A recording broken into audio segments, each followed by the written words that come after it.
Bonjour à tous, merci de venir sur ce café techno organisé par Aerospace Valley.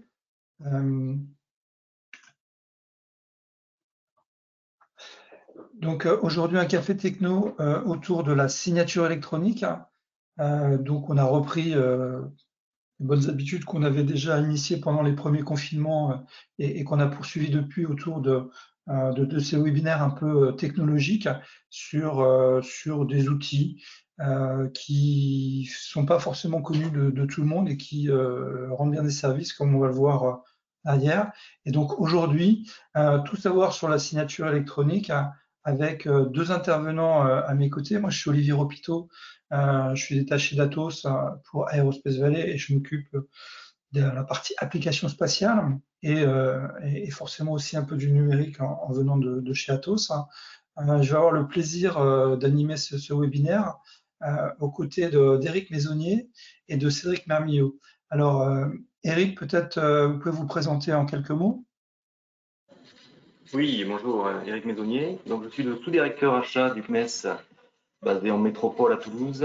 Bon, je ne présente pas le CNES, simplement peut-être quelques mots sur les achats au CNES quand même, pour dire que les achats au CNES représentent à peu près 650 millions de contractualisés sur 2019 notamment, 5000 contrats par an, 2000 fournisseurs, 50 politiques achats et 400, bien sûr, vous les connaissez, Toulouse, Paris, Paris-Doménil, Paris-Léal et Kourou. Même si il y a 400, il y a quand même une homogénéité dans les politiques et les méthodes de travail, bien entendu, et notamment sur les achats. Et de l'autre côté, on aura Cédric, qui est l'expert de la bande, on va dire. Oui, bonjour à tous. Cédric Mermillot, donc je suis un des cofondateurs de Woodrive.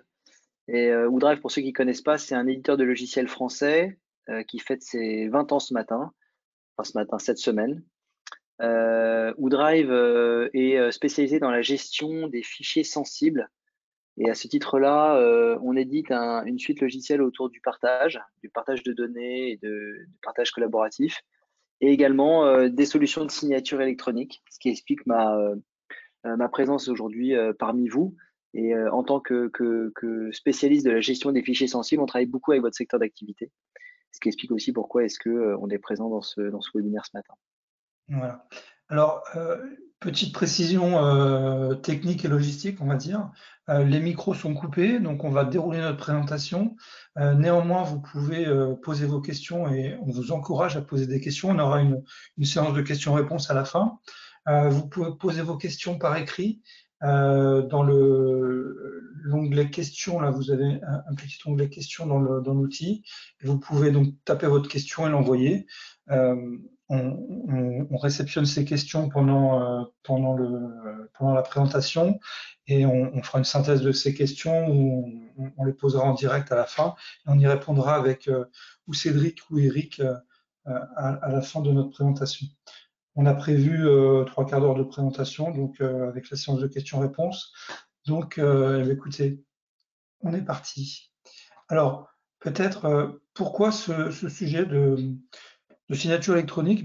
Tout simplement, en fait, on en a eu besoin au pôle et je pense que Eric nous donnera le cas d'école, mais c'était avec le CNES, effectivement. On a gagné au sein d'Aerospace Valley un projet européen pour notamment pouvoir donner des sous à des startups autour du programme Copernicus, ce qu'on appelait les challenges Copernicus, où on a sur l'année 2020 proposé 4 challenges, eau, environnement, collectivité et je ne sais plus le quatrième, mais peu importe. Et à la fin, on a choisi une start-up dans chacun de ces domaines et on lui donne 50 000 € pour réaliser un POC qui correspond à la résolution d'un problème en utilisant des images Copernic, donc notamment des satellites Sentinelle, donc soit radar, soit optique, pour résoudre une problématique d'un donneur d'ordre du secteur eau, collectivité, etc. Sauf que l'argent vient de l'Europe et est distribué par un acteur national qui s'appelle le CNES. Et donc, le CNES étant tenu par les codes des marchés publics, il faut faire un appel d'offres et y répondre. Et donc, du coup, on a eu besoin et Eric nous expliquera que aujourd'hui, on doit passer par les signatures. Donc, on en a eu besoin de mettre en place cette signature électronique. On ne l'avait pas. Et on s'est dit, bah, c'est un sujet que nos adhérents, auquel nos adhérents doivent être confrontés. Et donc, allons-y, essayons de décrypter un petit peu qu'est-ce que la signature électronique. Et c'est dans ce cadre-là que je passe la parole à Cédric. Oui, merci. Alors, je vais vous parler de signature électronique. Délibérément, on a fait un choix pour ce webinaire, c'était de présenter les choses de façon assez simple. L'objectif, c'est de faire une première overview de comment ça fonctionne et comment ça se présente pour vous sur le marché, parce que vous allez vite vous rendre compte qu'avec la signature électronique, on peut parler simplement et puis on peut parler de façon très complexe. Donc, il y a un langage, une terminologie un peu particulière autour de ce concept-là. Et nous avons fait le choix ce matin de vous présenter des choses de façon assez simple pour que ça puisse parler au plus grand nombre, et y compris les gens qui n'ont jamais vraiment entendu parler, enfin évidemment entendu parler oui, mais vraiment s'être penché sur le concept de signature électronique. Donc pour les plus érudits d'entre vous, il y aura peut-être d'autres questions à la fin, mais on a fait ce choix-là pour que ça puisse parler à tout le monde. La première chose que je voulais vous dire pour la signature électronique, c'est son encadrement dans la réglementation. C'est important de comprendre que la signature électronique est un concept qui existe globalement dans la loi depuis une vingtaine d'années, depuis 1999 exactement, avec la première directive européenne sur la signature, qui considère la signature électronique égale à la signature manuscrite. C'était le premier jalon pour tous les acteurs de la signature électronique autour d'une réglementation.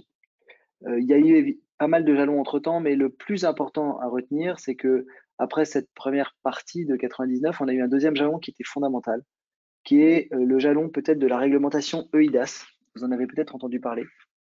C'est la réglementation européenne qui va harmoniser le cadre pour l'ensemble des pays de l'Union. C'est très important parce que auparavant, quand vous aviez une signature électronique qui était faite dans un pays de l'Union, comme la France par exemple, elle était régie par une réglementation française. Ce qui voulait dire que quand vous faisiez une signature électronique avec une entreprise française, quand vous vouliez potentiellement qu'elle ait la même valeur en Allemagne, ce n'était pas forcément le cas. Avec le règlement IDAS, une signature électronique que vous faites avec n'importe quel acteur européen régi par ce règlement dans un pays aura la même valeur dans l'ensemble des pays de l'Union. Donc, comme vous l'avez imaginé, le règlement IDAS a donné un coup d'accélérateur très fort au déploiement de la signature électronique au sein de l'Europe. Il y a différents niveaux de signature électronique au sein de ce règlement, mais on y reviendra plus tard. Sur le slide après, on a essayé de vous expliquer le mode de fonctionnement pour la signature électronique. Alors, comment ça marche concrètement? C'est assez simple. D'abord, il faut choisir le document qu'on va signer. Dans 99% des cas, vous verrez, la signature électronique se fait avec un document PDF. C'est le document le plus standard, le plus évident, mais on peut trouver d'autres formats de documents à signer. Ça peut être du doc, ça peut être du Word, ça peut être n'importe quoi. Mais vous verrez que dans 99% des cas, les documents à signer sont des documents PDF.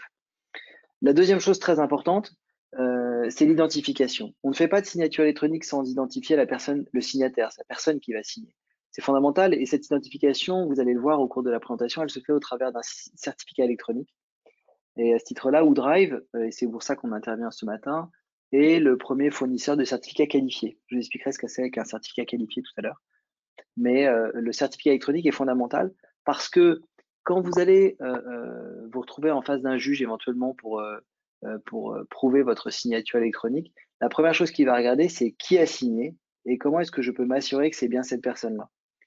Et donc, c'est ce qu'on appelle le chemin de preuve. Et le chemin de preuve, il est fondamental. Et plus vous allez garantir l'identité de la personne qui va signer, plus la signature électronique aura de poids et sera incontestable. Donc, il y a différents niveaux parce que comme vous allez comprendre, il y a différents usages. Mais c'est important de comprendre que quand on signe, il y a toujours ce diptyque, c'est-à-dire l'identité de la personne et puis le fait de signer. Donc, vous avez compris qu'on prend un document, on s'identifie. Ensuite, on va le signer. C'est très simple, c'est un outil de signature, c'est un logiciel comme un autre. Vous avez des logiciels pour partager des données, vous allez avoir des logiciels pour signer électroniquement. Et puis, une fois que vous avez signé votre document au travers d'une plateforme, vous allez vous retrouver, vous allez faire suivant, je signe. Mais une fois que le document est signé par tous les intervenants, c'est un document numérique. Ce qui est fondamental, c'est la conservation de ce document dans le temps.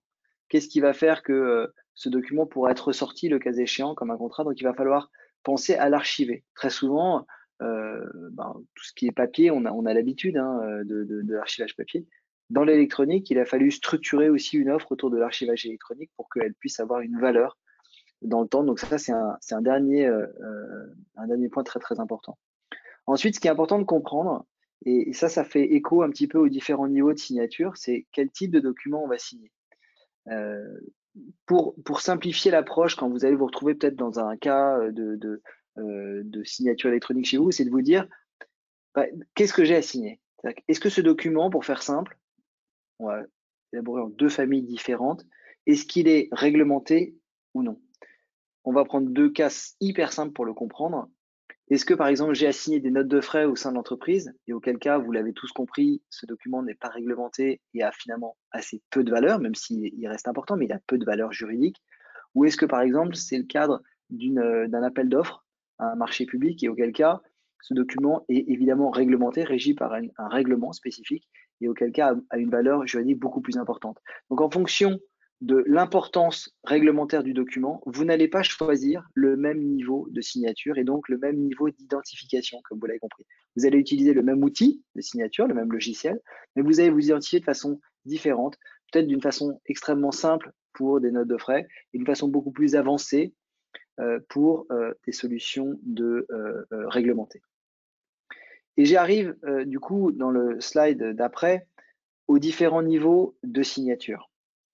Vous allez avoir dans le règlement IDAS 3 niveaux de signature précisés. D'abord, un niveau de signature qu'on va appeler simple, et au fur et à mesure de ces niveaux, que ce soit pour le niveau d'après, la signature avancée ou la signature qualifiée, vous allez comprendre qu'on enrichit le chemin, le fameux chemin de preuve dont je vous parlais tout à l'heure. La signature simple, pour vous faire une idée, ça représente 95% des signatures électroniques qui sont faites sur le marché mondial aujourd'hui. J'ai pas commencé par ça, mais j'aurais peut-être dû, et je reviens tout de suite. C'est important que vous ayez une overview. Le marché de la signature électronique, c'est un marché qui est aujourd'hui mondial. Il représente à peu près 1,6 milliard d'euros de chiffre d'affaires. Il est trusté par un acteur qui s'appelle DocuSign, qui est un acteur américain qui fait 1,3 milliard d'euros de chiffre d'affaires. Sur les 1,6, 1,7, vous voyez que c'est une grosse partie. Et ensuite, il existe une multitude d'acteurs. En France, il existe 3 ou 4 acteurs, dont WooDrive. Et on essaye, nous, chez WooDrive, de capitaliser autour d'une offre européenne qui aura une valeur juridique au niveau européen. C'est un marché qui est en croissance assez fortement. On appelle ça booming. C'est des marchés qui sont, selon Gartner, en croissance de plus de 25% par an. Sur la dernière année, en France, on a eu une croissance de l'ordre de 30%, sachant qu'on a considéré que pendant le confinement, on est passé à 40% de croissance. Vous avez dû tous lire dans les journaux un certain nombre d'articles autour du marché de la signature électronique qui était assez important. Effectivement, on a eu une croissance exponentielle autour de ce confinement. Ce qui est intéressant de se rendre compte, c'est que quand on passe comme ça dans des process de signature électronique, généralement, on ne revient pas en arrière à du papier. Donc, c'est ça qui est intéressant. C'est un peu un système dans lequel on ne revient pas en arrière.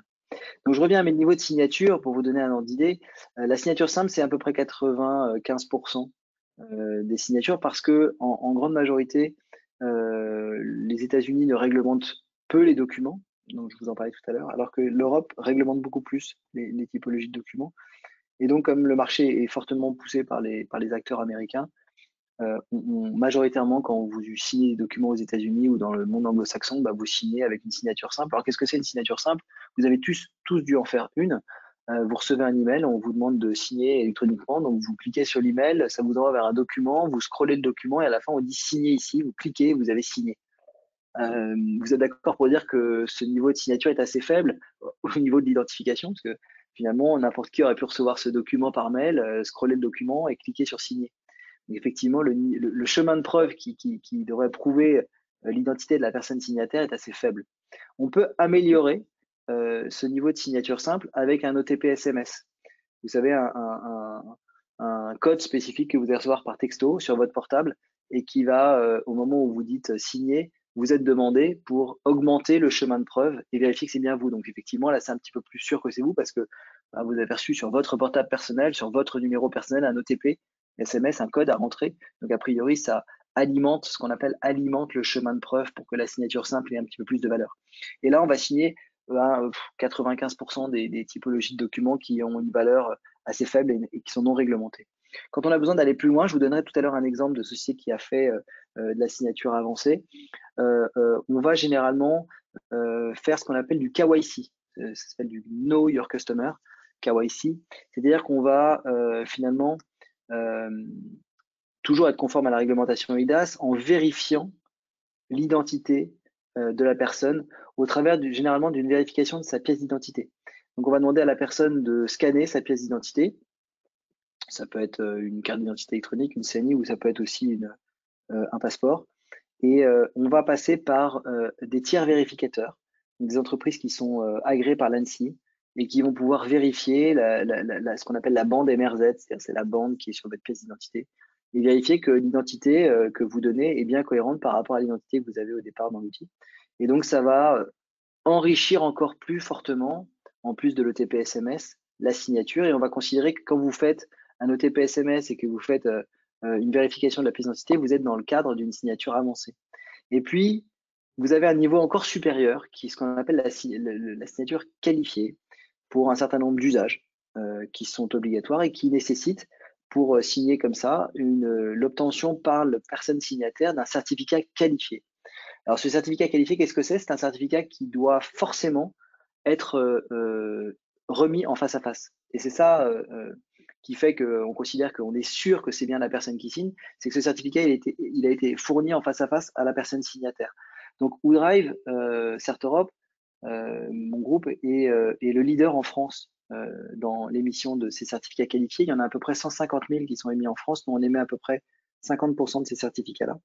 Et donc, quand vous avez, par exemple, la nécessité de répondre à un appel d'offres, que vous avez besoin de faire un certain nombre de choses vis-à-vis de l'État, notamment comme déclarer des contrats aidés ou immatriculer des véhicules, des choses comme ça, vous avez besoin, c'est la loi, et parce que c'est extrêmement réglementé, de faire ce genre de signature au travers d'un certificat qualifié. Donc vous devez vous équiper, donc vous faites une demande, vous faites un dossier auprès de nous par exemple, on va vous émettre un certificat sur soit une carte à puce, soit une clé, et on va vous donner ce certificat en face à face. Vous devrez présenter votre carte d'identité pour que on vous délivre, et ce certificat est vraiment personnel, émis au nom d'une personne, et donc ça permettra au moment où la personne se connectera sur l'outil avec son certificat qualifié de garantir à 100% que c'est bien la bonne personne qui se connecte avec son certificat. Donc vous voyez, il y a différents niveaux de signature qui correspondent à différents usages finalement. Il n'y en a pas un qui est mieux que l'autre, il y en a différents pour différents usages. Je vais délibérément assez vite parce que j'ai assez peu de temps, j'ai 15 minutes et j'en ai déjà fait les 2/3, donc je vais assez vite et je répondrai à toutes vos questions à la fin. Ce qui est important de comprendre, c'est que la signature électronique, c'est un usage, mais finalement, ce qu'on voit, c'est que ça se fait dans le cadre d'une démarche qui est beaucoup plus intéressante que juste signer un document électroniquement, qui est la dématérialisation d'un processus. Et la dématérialisation d'un processus, c'est notre métier chez WooDrive. Et on a essayé de comprendre qu'est-ce qui faisait que ça se dématérialisait plus facilement ou plus difficilement dans une entreprise grâce à une enquête qu'on a menée début 2000 en partenariat avec OpinionWay.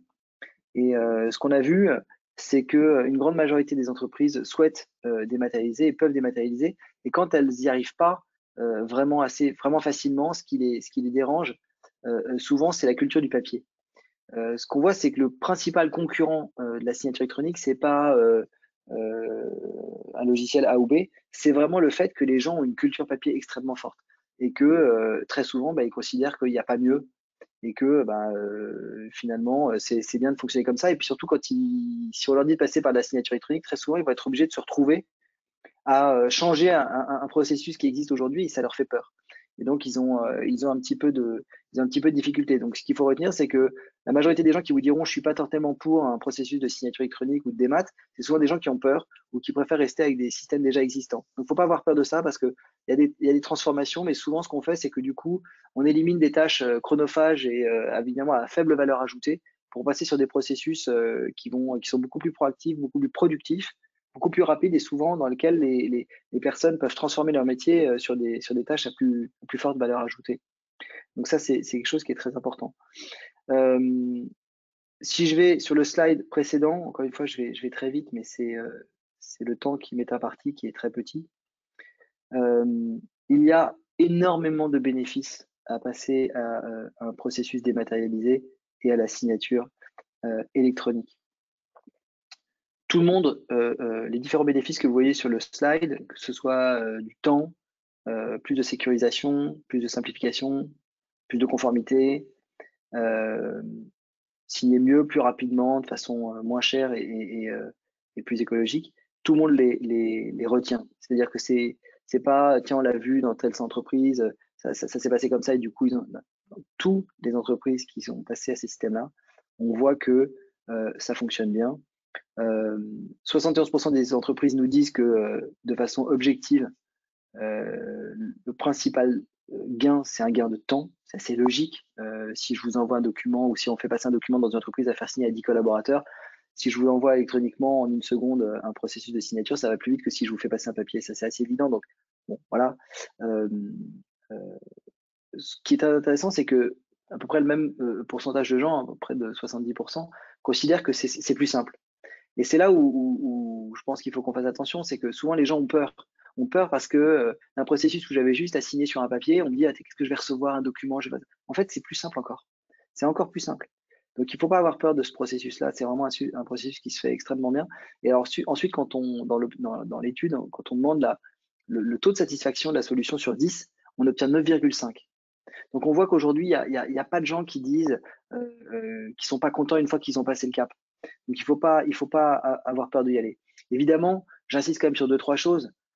On est dans une période de nos vies où je pense qu'on a tous plus ou moins de sensibilité à la démarche écologique. C'est certain que le papier est devenu quelque chose d'assez rare et précieux. Donc passer à la signature électronique, c'est évidemment ça.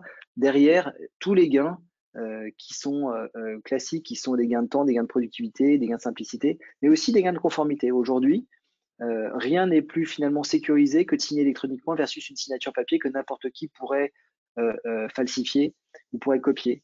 Donc c'est vraiment quelque chose qui est à tout point de vue bénéfique pour les signataires et les entreprises qui décident d'y passer. Je précise d'ailleurs que l'État est un gros consommateur de signatures électroniques. L'État a compris l'intérêt et le bénéfice pour les usagers de ce type de service et donc s'équipe massivement en signature électronique.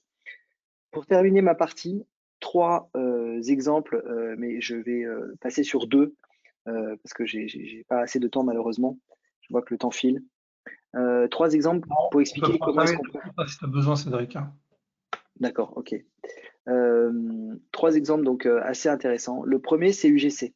UGC est venu nous voir. J'ai voulu prendre des exemples qui allaient vous toucher facilement. Il est venu nous voir en disant voilà, je fais une carte illimitée dans mes cinémas, malheureusement peu utilisée ces derniers temps, mais très fortement adoptée par les fans de cinéma en France.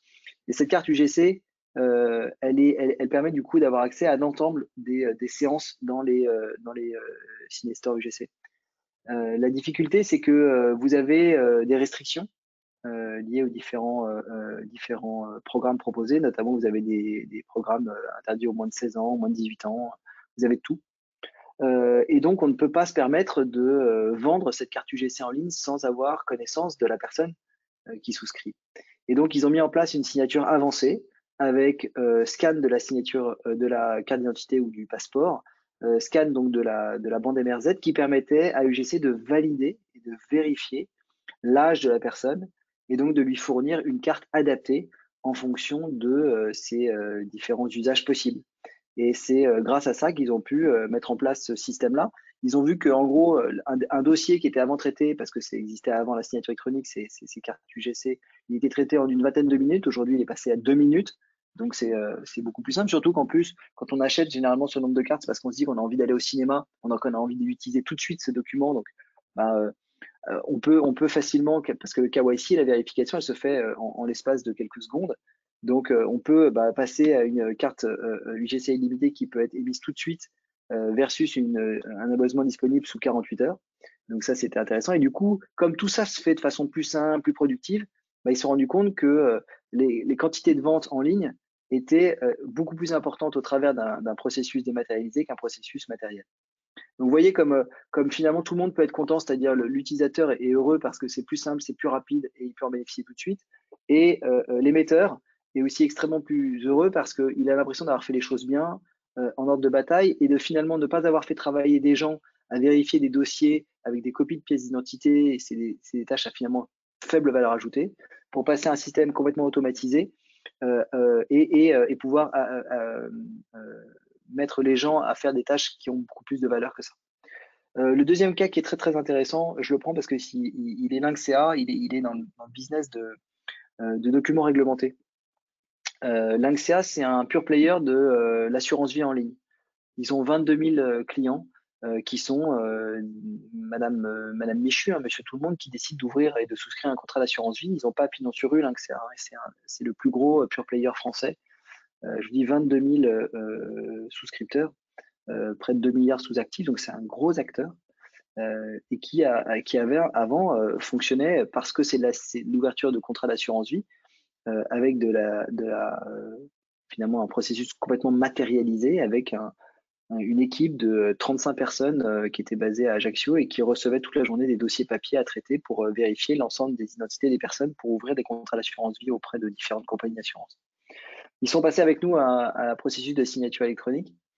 Ils ont vu énormément d'effets. Si, par exemple, les gens qui étaient à Ajaccio, qui travaillaient sur ces sujets, ils ont arrêté de vérifier les dossiers papier qui a une très faible valeur, et ils sont mis à faire des arbitrages en ligne pour les clients. C'est-à-dire qu'ils prenaient les clients en ligne et les clients disaient finalement je vais souscrire à telle action, tel machin. Donc ça a beaucoup plus de valeur. C'est un travail qui, de mon point de vue, est à forte valeur ajoutée, alors qu'avant on avait finalement des gras de papier pas très intéressants. Donc ils sont vraiment très très heureux d'être passés à ça parce qu'ils ont valorisé le travail de leurs salariés.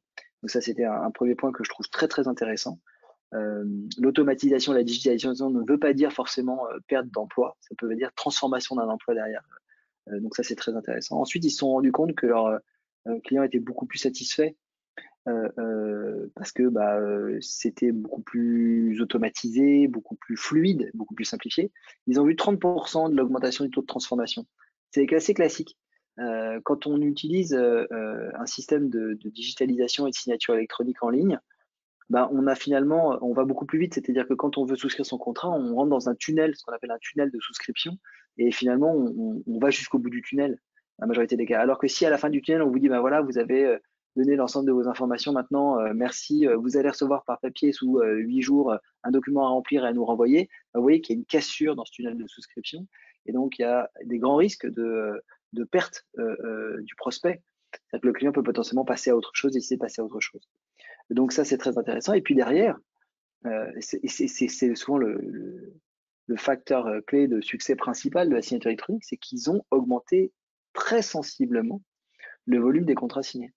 C'est-à-dire que non seulement pour ceux qui allaient signer, c'était plus simple, c'était plus rapide, il y a une meilleure satisfaction client, mais en plus, il y a une quantité de contrats signés beaucoup plus importante. Ça veut dire que finalement, les gens qui avaient commencé un tunnel de souscription puis qui avaient abandonné parce que finalement, ils étaient passés à autre chose, et le fait de faire 100% digital, ils ont été au bout du tunnel. Et donc, au final, bottom line pour l'entreprise, il y a beaucoup plus de business. Et donc, ça, c'est très intéressant. Donc, globalement, voilà, moi, j'en ai terminé pour ma partie. J'ai mis un petit peu plus de temps que prévu, mais ce que je voulais vous dire à retenir, c'est que la signature électronique, c'est quelque chose qui existe depuis 20 ans, mais qui est fortement déployé depuis IDAS, qui est le règlement européen depuis 2016. Depuis 2016, ça se développe très très rapidement, de 30% par an, et de plus en plus, vous allez en avoir besoin ou vos utilisateurs vont vous demander de le mettre en place. C'est quelque chose qui est globalement plus sécurisé que n'importe quel autre système de signature manuelle et globalement beaucoup plus simple à mettre en œuvre. Voilà. Ok, merci Cédric. Clair, limpide. Ce que je retiens, c'est que c'est facile en fait. Ah, ça c'est sûr que Facile, c'est difficilement plus simple. Ouais, je t'ai coupé du coup, excuse-moi.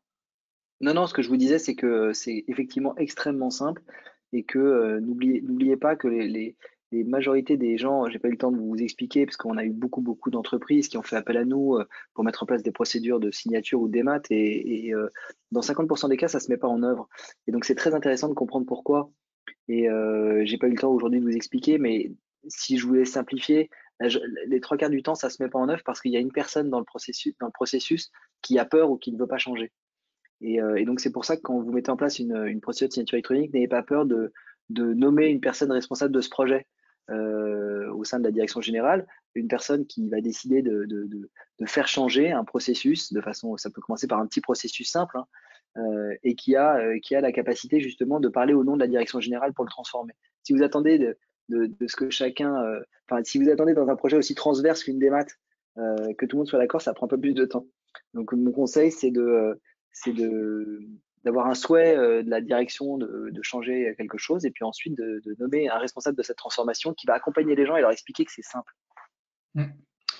Ok, merci. J'ai juste fait le changement. Donc, ok, je me tourne maintenant vers Eric, qui a réalisé, alors pas tout seul, j'imagine, mais qui a contribué à la dématérialisation des consultations.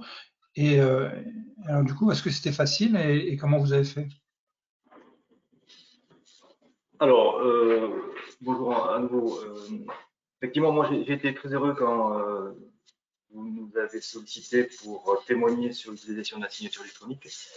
C'est un sujet qui me tient à cœur et qui fait quand même avancer l'organisation en termes de performance dans ces processus, notamment achat.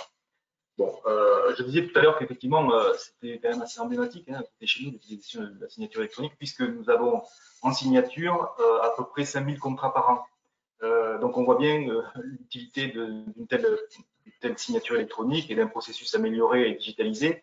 On fait pas la joie des fabricants de parapheurs, hein, ça c'est sûr, puisque c'est la fin du transport des parapheurs de bureau en bureau. Sur le CST, sur le centre spatial de Toulouse, il y a quand même une cinquantaine de bâtiments, je crois qu'il y en a un peu plus. Et donc, chaque fois qu'il fallait faire signer quelque chose, c'était des transports parapheurs signés par les directeurs concernés, des retours plus ou moins aléatoires, un processus assez long et rébarbatif, notamment pour ceux qui étaient dans la chaîne de transport et de mise en place des contrats à la signature des directeurs.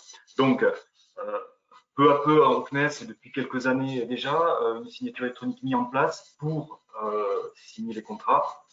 Et ça s'est accéléré là dernièrement avec la période Covid, on doit le dire, avec une décision qui a été prise de signer la totalité des contrats. Alors, avant de signer la totalité des contrats, il faut savoir que nous sommes dans un processus digitalisé côté CNES, hein, et c'est pour ça que la première planche vient rappeler que toutes les consultations aujourd'hui au CNES, c'est-à-dire les appels d'offres, les procédures adaptées, les achats, les consultations d'achat en règle générale, sont dématérialisées, c'est-à-dire qu'elles passent dans un processus sur une plateforme d'achat que vous connaissez probablement, la plateforme acheteur, qui permet de publier les appels d'offres et les consultations. Et c'est pour cela que, au final, en bout de ligne, les contrats sont signés en électronique. D'ailleurs, pour parler des consultations et de leur dématérialisation, cette plateforme est accessible, permet d'avoir une publicité de l'ensemble des consultations du CNES, permet aussi d'échanger les questions et les réponses de façon dématérialisée. Les offres sont reçues de façon dématérialisée sur cette plateforme. Alors, toute la chaîne de valeur est dématérialisée. On peut passer à la planche suivante. Donc, comme cette chaîne est dématérialisée, bien sûr, tous les contrats qui s'en suivent, ce le sont à leur tour. On s'appuie sur une législation qui est quand même assez pushy pour essayer de solliciter de la part des établissements publics le fait d'utiliser la signature électronique. C'est pas stricto sensu obligatoire. Mais par contre, si l'établissement public ou l'organisme public décide de mettre en œuvre la signature électronique, eh bien, cela devient obligatoire pour celui qui veut répondre à l'appel d'offres, qui veut répondre à la consultation, qui après consultation est choisie et qui doit signer du coup en électronique. Donc, pas stricto sensu obligatoire, fortement conseillé et devient obligatoire lorsque l'établissement public le décide. C'est dans ce contexte que là, je vous le disais, depuis mi-2020, avec cette période Covid, on a vu l'intérêt de dématérialiser tout ce processus, et notamment la signature des contrats. Tous les contrats sont aujourd'hui concernés par la signature. On y voit des points forts. Je pense que je ne vais pas paraphraser ce qu'a dit Cédric, mais c'est vrai que ça nous permet d'avoir une robustesse dans l'identification des signataires. L'intégrité du document est protégée, puisque le document PDF, c'est vrai que c'est d'ailleurs le format le plus utilisé, ne peut être modifié lorsque la signature électronique est apposée, ou alors s'il est modifié, la signature n'est plus valable. Dans tout un système de contrôle d'intégrité de la signature par rapport au document qui a été signé. Et puis, bien évidemment, une simplification dans la gestion. C'est clair, ça va beaucoup plus vite, beaucoup plus vite. Alors, encore faut-il avoir prévu tout le processus interne qui le permet. Ça va plus vite. Je donnerai tout à l'heure des chiffres. Donc, c'est vrai que je vous disais, les consultations sont mises sur une plateforme achat. Et cette plateforme achat permet aussi de signer le document contractuel qui s'en suivra lorsque le titulaire sera choisi. Donc, il est mis à disposition de la part du CNES un outil de signature. Encore faut-il, et c'est le prérequis que je notais, avoir un certificat de signature électronique évoqué tout à l'heure par Cédric pour se servir de cet outil. Et bien évidemment, tout cela est rendu possible par une organisation interne à mettre au diapason pour que cette signature soit possible, que l'on connaisse les délégations de signature notamment, et que les échanges de documents, même s'ils sont dématérialisés, soient un peu canalisés dans les processus internes. Voilà, je pense que la planche 2 de ce sujet-là permet aussi de montrer quelques chiffres qui sont quand même emblématiques.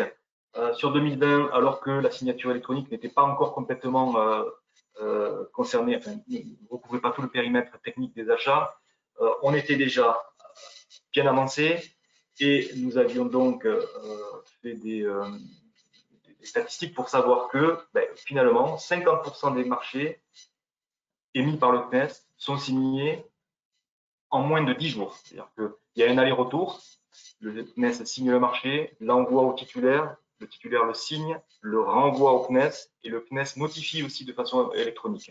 Il y a une petite phase qui est supplémentaire par rapport à d'autres documents. Là, le code de la commande publique impose une notification de l'établissement public. Donc, cela donne lieu quand même à un autre échange entre le CNES et le titulaire. Mais tout ça, toutes ces opérations, pour 50% des marchés, ont duré moins de 10 jours. Et 80% en moins d'un mois, donc c'est quand même assez emblématique, une situation améliorée par rapport à une situation auparavant, on a pris l'année 2019, dans laquelle on n'atteignait vraiment pas ces scores-là, puisque 40% des marchés étaient signés en un mois uniquement, dont 10% en moins de 10 jours. Donc, voilà, on est loin de ces ratios. Donc avec cette décision mi-2020, constituant donc la décision d'utiliser la signature électronique pour l'ensemble des périmètres techniques des achats, on pense que ces scores de 2020 seront dépassés en 2021. Voilà, donc je reviens sur le fait que le gain de temps soit significatif, c'est clair, c'est un élément fort. Et je reviens sur la digitalisation du processus. Effectivement, ça permet une charge RH positionnée de façon plus correcte vis-à-vis de ces sujets-là et de dégager ces RH pour avoir une capacité à être sur des tâches à plus forte valeur ajoutée. Donc c'est clairement un décalage qui est favorable et aux personnes et aux fonctions qui nous concernent sur les achats. C'est pas neutre et ça nous permet de nous améliorer aussi sur les processus. Voilà, donc bien sûr, pas d'impression, pas d'envoi en lettre recommandée, des économies effectivement en termes de développement durable. Voilà, j'espère que. Merci Eric pour ce témoignage qui va bien dans le sens de ce qu'on disait. C'est plus simple, plus rapide et ça coûte moins cher. Alors, sur le ça coûte moins cher, j'ai une question qui est intéressante, qui dit finalement, ça coûte moins cher, mais ça coûte combien? Ça coûte combien de le mettre en œuvre? Et comment ça marche? Peut-être une question pour Cédric. D'abord, c'est une réponse, vais faire une réponse de Gascon parce que ça dépend. Ça dépend du nombre de personnes qui utilisent, ça dépend de la fréquence, ça dépend du nombre de signatures. Mais pour vous donner un ordre d'idée, une signature électronique, ça coûte entre 1 euro et 20 centimes en fonction des volumes. À l'usage, tu veux dire. À l'usage, ouais. Ouais. Et sur la mise en œuvre, sur le fait de devoir créer son certificat, Alors, d'avoir sa c'est carte. différent. Les certificats, généralement, ça dépend du type de certificat. Si vous voulez un certificat qualifié, donc un certificat physique qui va vous être fourni pour répondre à un appel d'offres, par exemple, c'est des certificats que vous pouvez, qui valent à peu près sur le marché 300 euros pour une période de 3 ans. Ils sont valables 3 ans, donc c'est finalement rapporté à l'année, ça coûte pas très cher, hein. C'est à peu près 100 euros par an. Donc généralement, c'est des certificats qui sont dédiés pour une personne, 300 euros, donc c'est pas grand-chose. Mais comme je vous l'ai dit, 95% des gens qui signent électroniquement n'ont pas besoin de ce certificat. C'est que pour des usages qui sont très réglementés, comme les appels d'offres. Si vous voulez juste signer simplement, vous allez avoir un certificat à la volée qui va être inclus dans le prix de la signature. D'accord. Concrètement, je suis une TPE, une start-up qui n'a pas encore de signature électronique. Je viens vous voir ou un de vos concurrents et qu'est-ce que vous me demandez? Combien de temps ça prend? Ça se met en place extrêmement rapidement parce que c'est un outil qui est en SaaS, donc qui est fourni, enfin, ça peut se mettre en œuvre en quelques heures. Ça, c'est pas très compliqué. Mais ensuite, on va définir avec l'utilisateur, l'entreprise, la quantité. Généralement, ça peut commencer avec un pack de 1000 signatures par an, hein, par exemple. Ça peut être très simple, qui coûterait de l'ordre de 500 euros par an. Donc, vous voyez, c'est des coûts très faibles. Après, pour des grands comptes, c'est très différent. Ils vont plutôt prendre des centaines de milliers, voire des millions de signatures. Mais ce que je veux vous dire, c'est que ça peut commencer comme ça. Ça peut commencer même pour un service à quelques milliers d'euros par an ou quelques centaines d'euros par an, en fonction du nombre de signatures. Et ça se met en œuvre en une journée. D'accord.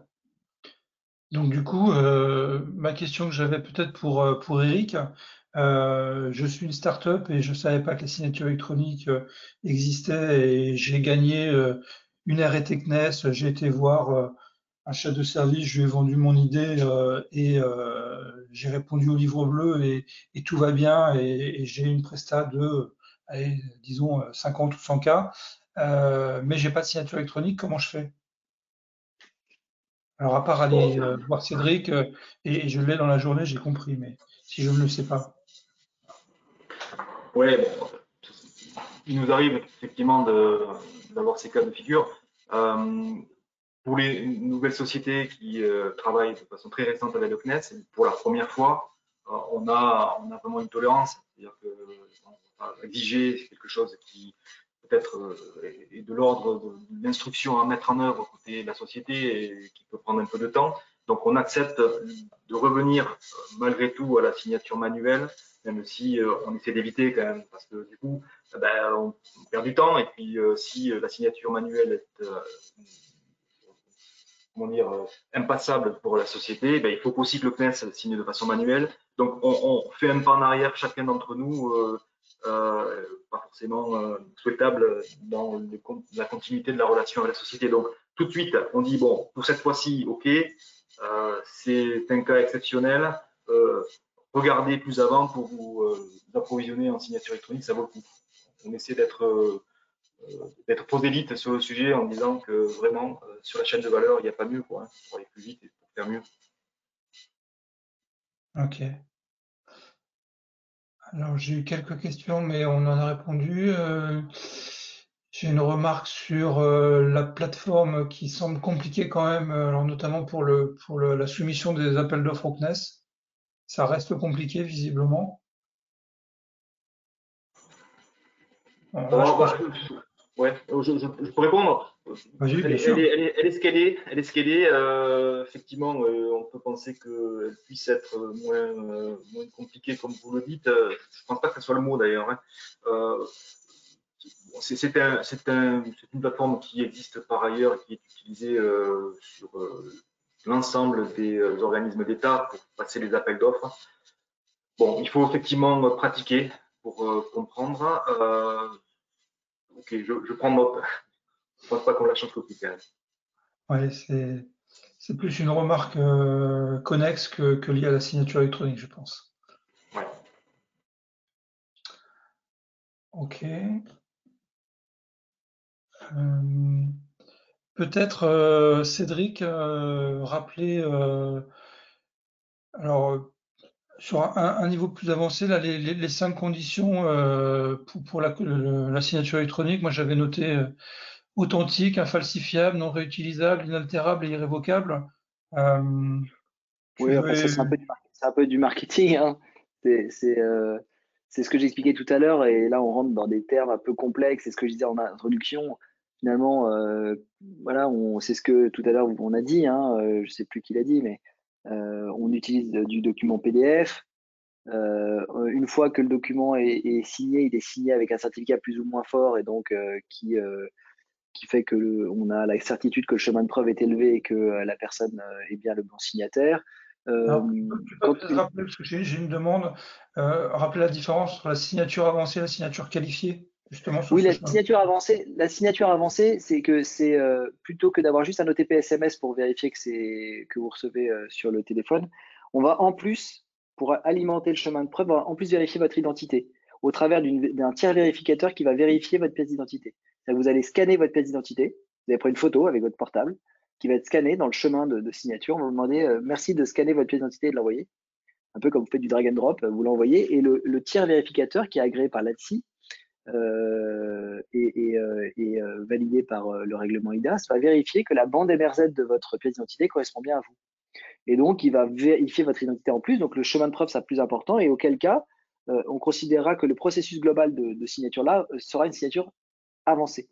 Qualifié, c'est différent. C'est qualifié, c'est que vous devez avoir dans les mains un certificat qualifié, qui est un certificat qui est fourni soit sur un token, soit donc sur une clé USB, soit sur une carte à puce que vous allez mettre dans un lecteur, que ce soit un USB ou un lecteur de carte à puce, et qui va être utilisé au moment où vous allez vous identifier pour signer. Et comme ce certificat électronique qualifié vous a été fourni en face à face, au travers d'une procédure qui est réglementée et qui vous oblige à faire un dossier papier pour l'envoyer, à le demander à ce qu'on appelle une autorité de certification comme ODrive, et qui va vous être fourni ensuite, délivré en face à face, où on va vous demander votre pièce d'identité pour être certain que c'est bien vous qui recevez le certificat électronique.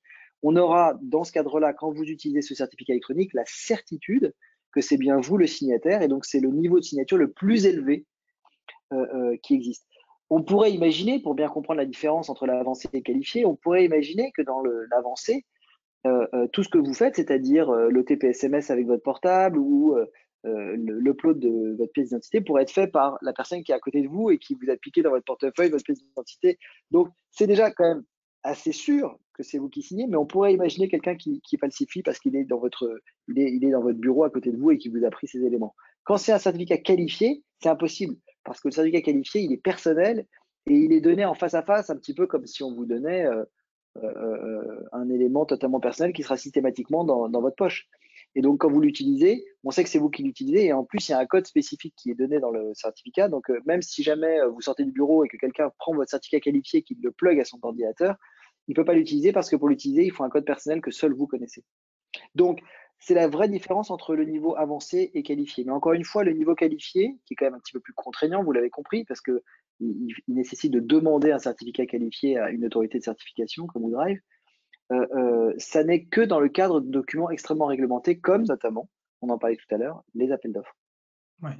Donc, vous ne pouvez pas aujourd'hui en France accepter un appel d'offres quand vous le gagnez si vous ne signez pas électroniquement au travers d'un certificat qualifié. Bon, c'est le cas pour la plateforme CNES notamment, par exemple. Voilà. Sinon, quelqu'un pourrait considérer que que la procédure n'est pas conforme et pourrait remettre en cause l'appel d'offres. Alors, on a parlé CNES parce qu'effectivement, on avait la présence d'Eric et je le remercie encore, mais c'est valable aussi pour d'autres types de marchés. Tu as parlé de marchés type défense, etc. Bien évidemment, on est encore plus dans ce genre de cas quand vous répondez sur des marchés défense. Le secteur de l'aéronautique, c'est quand même nos clients, on est Aerospace Valley. On sait ce qu'il est aujourd'hui, on sait que de plus en plus, on essaie aussi d'aller vers la diversification. On est sur tous les gros donneurs d'ordre sur ce type d'appel d'offres avec bien évidemment des niveaux de certification et de signature électronique certifiée. Il y a une chose intéressante qu'on peut peut-être ajouter, c'est que quand on doit délivrer des certificats qualifiés dans les entreprises, vous l'avez compris, c'est très contraignant parce qu'il y a un face-à-face. Donc, on ne va pas s'amuser à envoyer quelqu'un, nous, Drive, chez Airbus, n'importe quoi, pour délivrer en face-à-face à n'importe quel utilisateur chez Airbus qui a besoin d'un certificat qualifié. Ce qu'on fait, c'est que on fait un portail dédié pour Airbus. On pourrait le faire pour Space Valley, on peut le faire pour n'importe quelle entité. C'est un portail dédié où tous les gens vont pouvoir se connecter pour commander leur certificat.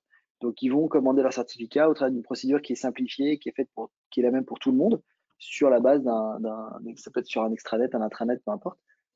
Ils vont commander leur certificat et ensuite, pour la délivrance, qui, comme je vous l'ai dit, doit être fait en face à face, on va nommer dans le groupe ou dans la division du groupe, en fonction des lieux géographiques généralement, ce qu'on appelle un mandataire de certification.